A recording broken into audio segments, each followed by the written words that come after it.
ビッグ4に、ドリキュンに、私たちが挑戦。詳しく聞かせてもらえますか？ああ、順番に説明するよ。ビッグ4はアイドル界の頂点に君臨している。それ以外のアイドルとは明確な壁がある存在なんだ。だからこそ、それ以外のアイドルがビッグ4に挑戦することは基本的には不可能なんですわよね。チャンスがあるとすれば大きな大会、アイユニティや2年に一度のヴィーナスグランプリみたいに本当に大規模な大会よね。そんな状況の中、ドリキュンの復活記念としてビッグ4チャレンジの企画が持ち上がったらしい。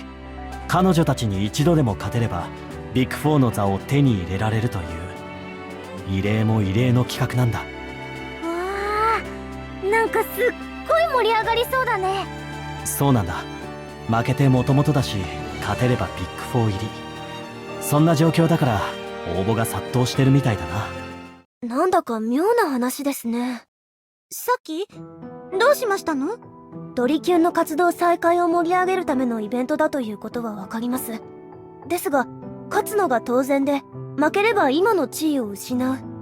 ビッグ4でもナンバー3の超大物の行動にしては、あまりにも割に合わないんじゃないでしょうか。その点は確かに謎なんだよな。それだけ自信があるってことじゃない？ふっはっはっはっは。かかってこーいって感じなのかも。アイドルにそんな大魔王みたいな人はいませんわよ。でも貴重なチャンスなのは間違いないですよね。そうだな。本来ビッグ4の入れ替わりは数年に一度あるかどうかの極めて大きな出来事なんだ。サニピとスリクスが入れ替わって間もなくこんな機会が訪れるのは稀どころか俺も初めてだ。マネージャーは今の私たちがドリキュンに勝てると思いますか？ああ、スキストはアイユニティ以来ずっと地道に努力を続けて確実に力をつけている。先日の野外フェス IMF だってスリクスに話題を持っていかれはしたが、ステージは素晴らしかった。そうですわ。私を褒めたたえるコメントもたくさんありましたよ。すずにゃん、フェスが終わってからもずーっと検索してたもんね。相手はビッグ4の一角だ。勝てるとは断言できない。それでも今のツキストなら勝ち目は十分にある。勝てなかったとしても確実に成長につながるし、挑戦する価値はあると思うんだ。わかりました。みんなで話し合ってから返事をしてもいいですか？もちろんだ。大事な決断だからしっかり話し合ってほしい。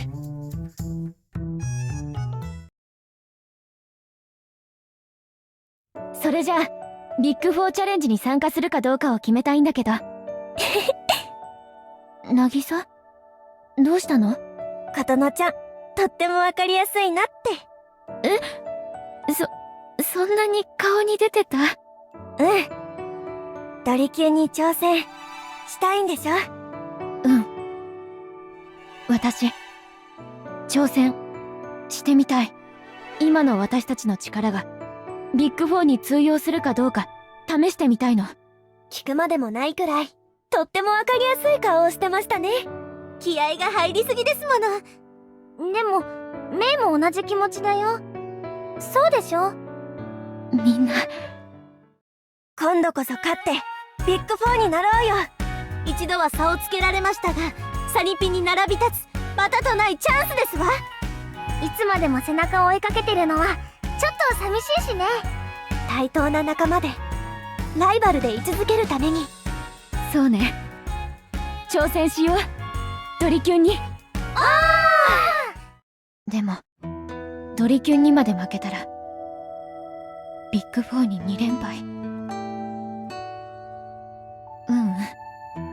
こんなこと考えてもしょうがない。